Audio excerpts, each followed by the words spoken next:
Mes chers enfants, voilà la suite des aventures de Gaillard et Gavotte. Par un soir d'été, Baguette arrive sous un orage tonitruant à la maison de Gaillard et Gavotte. « Bonsoir mademoiselle Baguette, venez vite vous mettre à l'abri. Quel temps! Les enfants sont terrorisés par l'orage et refusent que nous partions, » dit Germaine, la maman des petits. « Pourtant, nous devons absolument nous en aller pour donner notre concert. Heureusement, vous voilà, je suis sûre que vous arriverez à les rassurer. Les enfants, Baguette est là, venez lui dire bonjour, ou plutôt bonsoir. »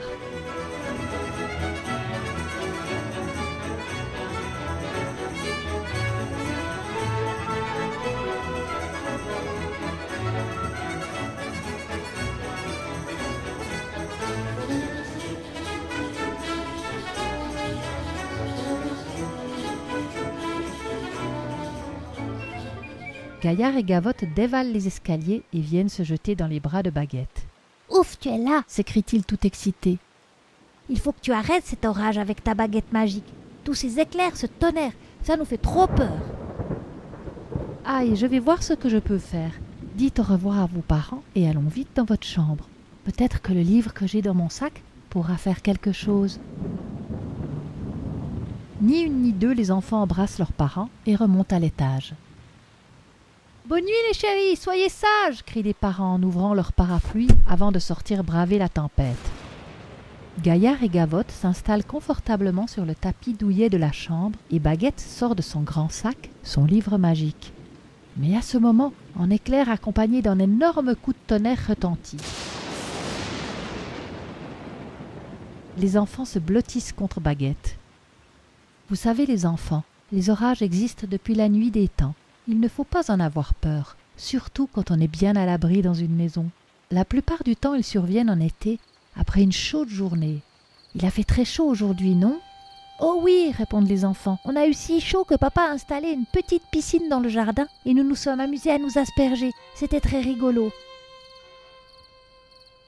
Ces chaudes journées d'été qui se terminent par un gros orage ont inspiré un compositeur nommé Antonio Vivaldi qui a vécu il y a très longtemps en Italie. Il a écrit une œuvre qui s'appelle Les 4 saisons, dont vous entendez quelques notes en ce moment. C'est l'été et il fait très chaud.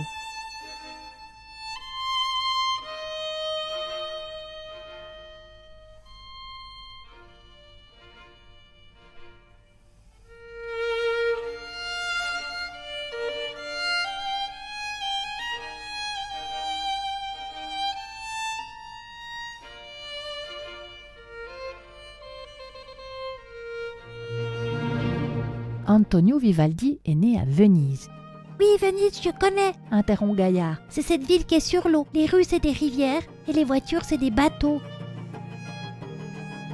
« Oh oui, renchérit Gavotte, on a vu des images à la télé. Les bateaux, c'est des gondoles. Il y a un monsieur qui les fait avancer avec une grande rame. Il est debout à l'arrière. Et il a un chapeau de paille, un pull rayé, comme celui qu'on a acheté en Bretagne pendant les vacances, continue Gaillard. Exactement, dit Baguette. Voulez-vous qu'on y aille ? Mais on peut pas y aller à l'orage. Mais écoutez bien, l'orage s'en est allé. On va pouvoir grimper sur le livre et voler vers une autre très belle salle de concert toute dorée qui s'appelle la Fenice pour écouter les 4 saisons de Monsieur Vivaldi. Comme la dernière fois, les enfants prennent place sur le grand livre et Baguette ouvre son parapluie et les voilà envolés par la fenêtre. Effectivement, l'orage s'est éloigné, il ne pleut même plus.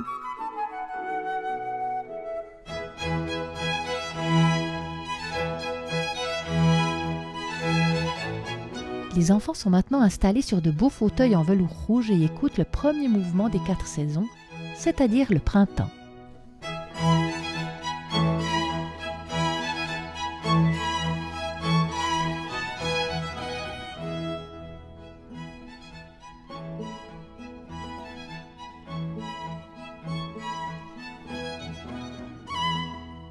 Vous entendez les violons qui imitent le chant des petits oiseaux ? Chuchote Baguette pour ne pas déranger les autres spectateurs.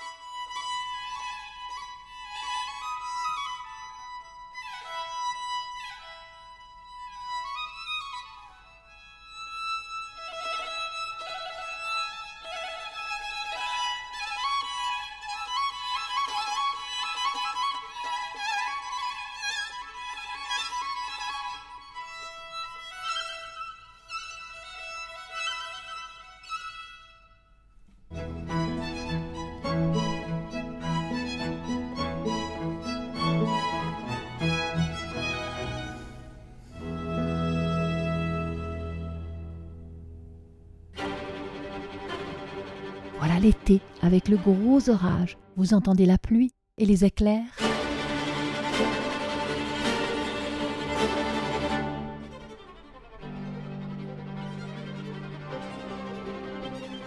Et le vent qui souffle en bourrasque et qui agite les branches d'arbres.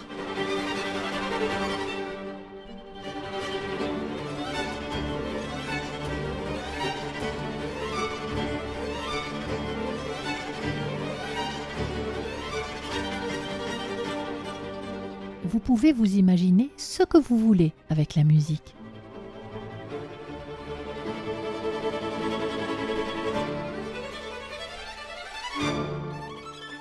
Par exemple là, ne serait-ce pas de petites abeilles qui bourdonnent ?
Voilà l'automne, on se réjouit, on danse, on fête, car on a fait de belles vendanges.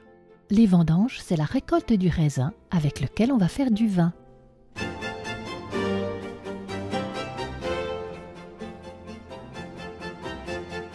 Le vin, c'est pour les adultes, car il y a de l'alcool dedans, mais le mou, le jus de raisin, c'est pour les enfants, et c'est délicieux.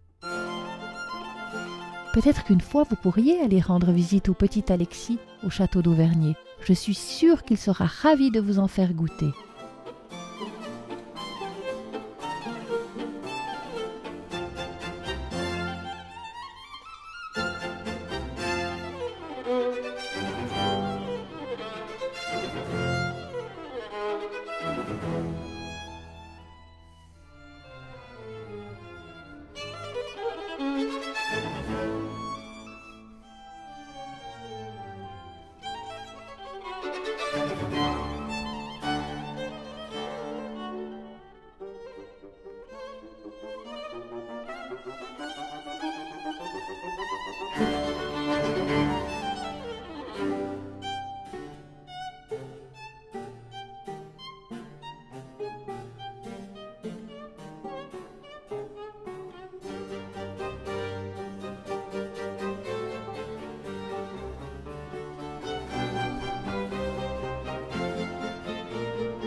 Un bon repas pour clore les vendanges, tout le monde est joyeux et c'est fini, à l'année prochaine.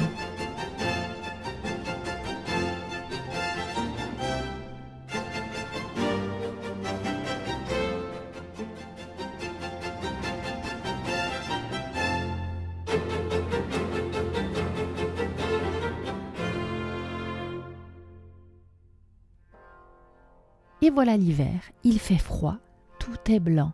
Tout est givré et on se calfeutre à l'intérieur.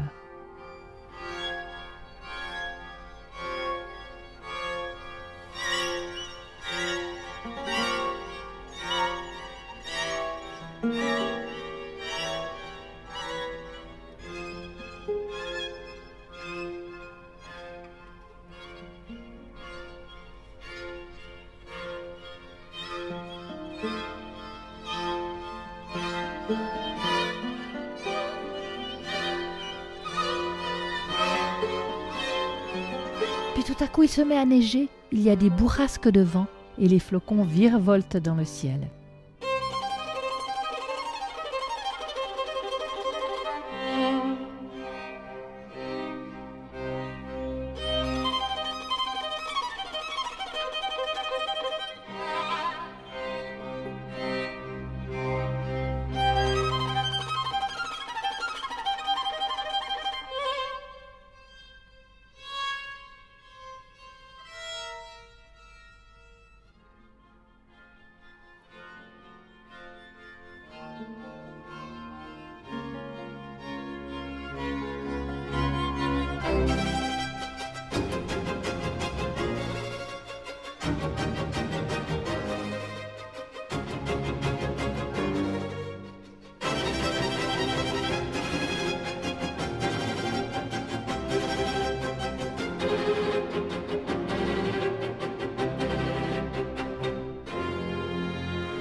Vous avez aimé les enfants ? Demande Baguette. Oh oui, répond Gaillard, même si j'ai quand même eu un peu peur quand l'orage grondait. Et pourquoi il y a plein de musiciens qui partent et seulement quelques-uns qui restent ? Demande Gavotte. Parce que l'œuvre que nous allons écouter maintenant est une œuvre dite de musique de chambre, de la musique que l'on joue avec peu d'instruments, donc que l'on pourrait jouer dans une chambre ou en salon à la maison. J'en compte 5, dit Gaillard. Oui, 2 violons, en alto, qui est un violon un petit peu plus grand, et 2 violoncelles, ces grands violons que l'on tient entre ses jambes. Plus l'instrument est petit, plus il joue des notes aiguës. Plus il est grand, plus les notes sont graves. Il y a même de très très grands violons, et le musicien, il doit être debout pour le tenir. J'ai vu un copain de papa en jouer. Mais là, il n'y en a pas. Effectivement, il n'y a pas de contrebasse dans ce très joli menuet d'un autre compositeur italien nommé Luigi Boccherini, qui a vécu à la même époque que Mozart.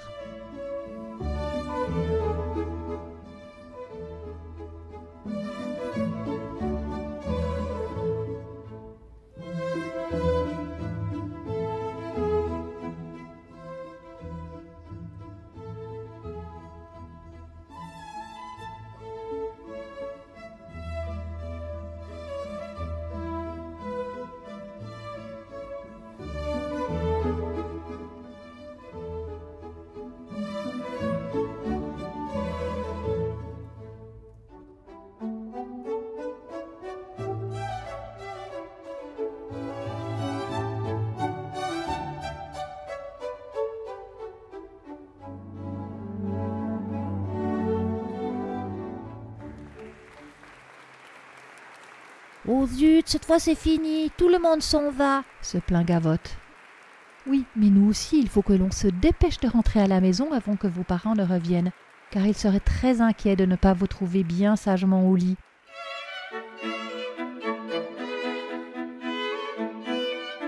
Gaillard et Gavotte prennent place rapidement à bord du grand livre, Baguette ouvre son parapluie et tout le monde s'envole par une petite lucarne dans le toit de la Fenice. La lune et les étoiles brillent dans le ciel et éclairent Venise, avec son grand canal qui serpente au milieu des maisons. Quelques gondoles ramènent les habitants chez eux en passant sous le charmant pont des Soupirs. Il paraît que si l'on s'embrasse sous ce pont, on sera amoureux pour la vie. Hop, ils sont de retour chez eux et les dents sont lavées comme par enchantement, et d'un second coup de baguette, ils se retrouvent en pyjama et se glissent sous les couvertures. Bonne nuit les enfants, dormez bien.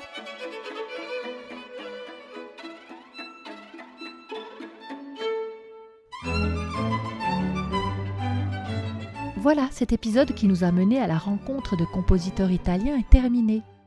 On se quitte avec un joli quatuor à cordes de Gioacchino Rossini. À bientôt!